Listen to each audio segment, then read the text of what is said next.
जय श्री कृष्ण। राधे राधे दोस्तों, आपका स्वागत है हमारे लड्डू गोपाल गोला चैनल में। आज हम आपके लिए एक बहुत ही अनोखी और रोचक कहानी लेकर आए हैं, जिसके बारे में आपने शायद ही कभी सुनी होगी। हमने कृष्ण भगवान के कई रानियों के बारे में नाम सुना है, पर हम उन सब के बारे में नहीं जानते हैं। रुक्मिणी जी के बारे में ही बहुत सारे लोग जानते हैं, पर उनकी एक रानी सत्यभामा जी भी थी, जिनसे भगवान कृष्ण जी बहुत ही प्रेम करते हैं और वो बहुत ही ज़्यादा सुंदर थी। तो आज चलिए उनकी एक कहानी हम आपको सुनाते हैं। पौराणिक मान्यताओं के अनुसार भगवान कृष्ण की 8 पत्नियां थीं और इन सभी में सबसे सुंदर सत्यभामा जी थीं। कृष्ण जी अपना अधिकांश वक्त उन्हीं के साथ बिताया करते थे। कहते हैं कि सत्यभामा को अपनी सुंदरता पर बहुत घमंड था। एक बार उन्होंने कृष्ण जी से पूछा, मैं आपको कैसी लगती हूँ?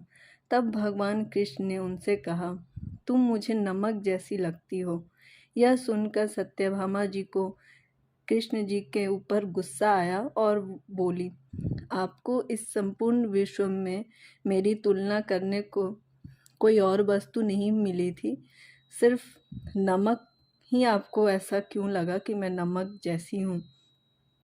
श्री कृष्ण जी ने उस समय तो किसी तरह सत्यभामा जी को मना लिया और उनका गुस्सा शांत कर दिया। कुछ दिन पश्चात श्री कृष्ण ने अपने महल में एक भोज का आयोजन किया। 56 भोग की व्यवस्था हुई। तब भगवान कृष्ण ने सर्वप्रथम सत्यभामा जी से भोजन करने का आग्रह किया। सत्यभामा जी ने पहला कौर मुंह में डाला, मगर यह क्या, सब्जी में नमक ही नहीं था और कौर मुंह से निकाल दिया।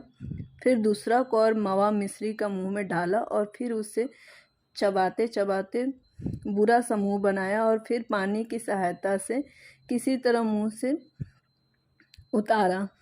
तब तीसरा कौर फिर कचौरी का मुंह में डाला और फिर थूक दिया। तब तक सत्यभामा जी का पारा 7वें आसमान पर पहुंच चुका था।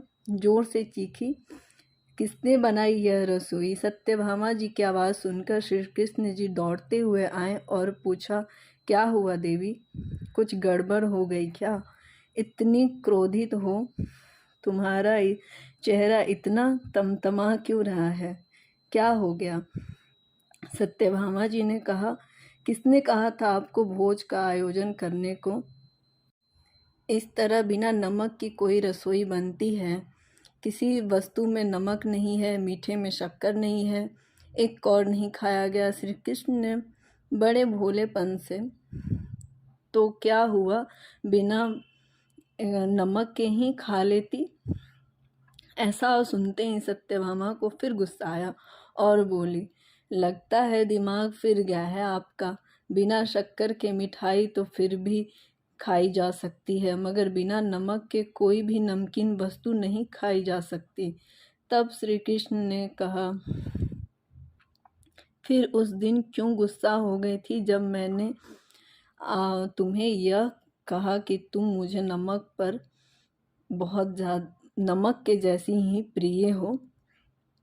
अब सत्यभामा जी को सारी बात समझ में आ गई कि यह सारा वाक्य उन्हें समझाने के लिए किया गया था, और तब उन्हें समझ आया कि श्री कृष्ण जी उनसे कितना प्रेम करते हैं।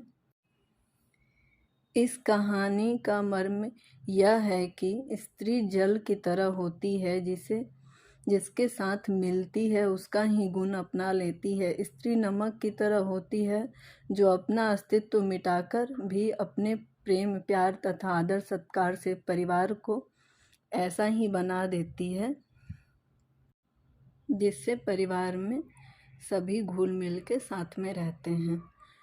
दर्शकों, आपको अगर हमारा ये वीडियो अच्छा लगा हो, ये कहानी अच्छी लगी हो, तो कमेंट में राधे राधे ज़रूर लिखिएगा। तब तक के लिए जय श्री कृष्ण। राधे राधे दोस्तों।